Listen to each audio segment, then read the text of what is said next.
हिंदुस्तान में जिस व्यक्ति ने शिक्षा को नया रूप और उर्दू नस्ल को नई सूरत प्रदान की, उसका नाम सर सैयद अहमद खां है। आधुनिक शिक्षा के प्रेरक और आधुनिक उर्दू नस्ल के परावर्तक सर सैयद अहमद खां ने सिर्फ शैली ही नहीं बल्कि हिंदुस्तानियों के एहसास को, ढंग को भी बदला है। उन्होंने वैज्ञानिक, कथात्मक और तर्कपूर्ण विचारों को बढ़ावा दिया है।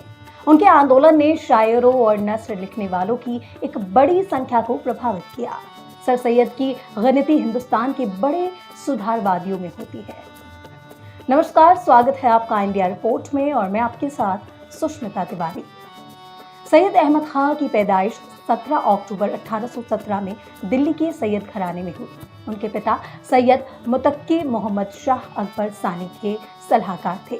दादा सैयद हादी आलमगीर शाही दरबार में ऊंचे पद पर आसीन थे और नाना जान ख्वाजा फरीदुद्दीन शहंशाह अकबर सानी के दरबार में वजीर थे।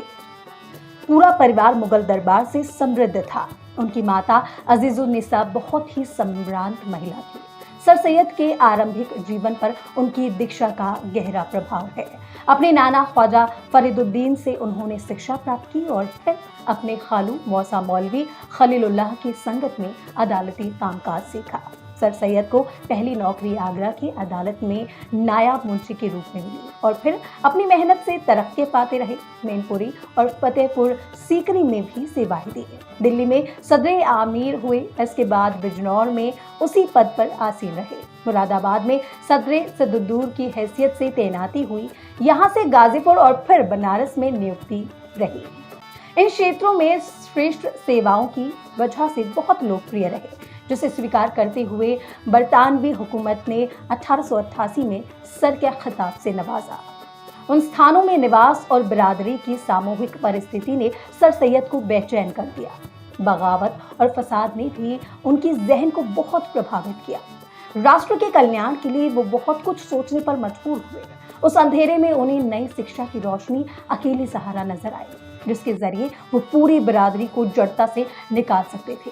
अंत उन्होंने निश्चय किया कि इस बिरादरी के जहन से अंग्रेजी जबान और पाश्चात्य शिक्षा से घृणा को खत्म करना होगा। तभी उन पर बंद किए गए सारे दरवाजे खुल सकते हैं, वरना ये पूरी बिरादरी खानसामा और सेवक बनकर रह जाएगी। इस भावना और उद्देश्य से उन्होंने 1864 में गाजीपुर साइंटिफिक सोसाइटी स्थापित की। 1870 में तहजीबुल अखलाक जारी किया। साइंटिफिक सोसाइटी का उद्देश्य पश्चिमी भाषाओं में लिखी गई किताबों का उर्दू में अनुवाद करना था और तहजीबुल अखलाक के प्रकाशन का उद्देश्य आम मुसलमानों की प्रतिभा को निखारना था। 1875 में अलीगढ़ में मुदरसतुल उलूम फिर मॉडर्न ओरिएंटल कॉलेज की स्थापना के पीछे भी यही भावना और उद्देश्य था।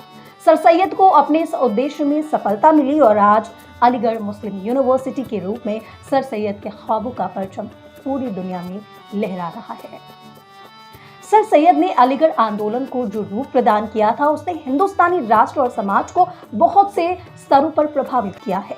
इस आंदोलन ने उर्दू जबान व अदब को न सिर्फ नए विस्तार से परिचय कराया, बल्कि वर्णन शैली और विषयों को बदलने में भी उसकी महत्वपूर्ण भूमिका रही है।